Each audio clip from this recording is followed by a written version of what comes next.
இந்த கோயில் வருது. இவங்கள வந்து இப்போ இந்த கோயிலை கட்டினது வந்து திருமலை நாயக்கர் அவர் தான் கட்டியிருக்காரு. திருமலை நாயக்கர் வந்து தினமும் பூஜை செய்துட்டு தான் உணவு அருந்துவாராம். பூஜை செய்கிறதுக்கு முன்னால் திருப்பதியில் பூஜை ஆயிடுச்சா அப்படிங்கிறத அவருக்கு தெரிவிக்கிறதுக்காக மணிகள் முழங்குமா. அங்கேருந்து ஒவ்வொரு இடத்துலையும் மணி மண்டபங்கள் கட்டியிருந்தாராம். அந்த மணி ஓசை கேட்டுட்டு அங்கே திருப்பதியில் பூஜை முடிஞ்சிருச்சுன்னு தெரிஞ்சதுக்கு அப்புறம் தான் அவர் உணவு அருந்துவாராம்.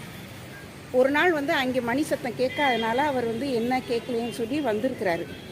அப்படி அவர் வெளியில் வந்து என்னன்னு பார்க்குறதுக்கு வந்தப்போ ஒரு இடத்துல அவருக்கு வந்து ஒரு சின்ன தடை. அங்கே பார்த்தா உக்கிர ஆஞ்சநேயர் அவருக்கு தெரிஞ்சிருக்கிறாரு.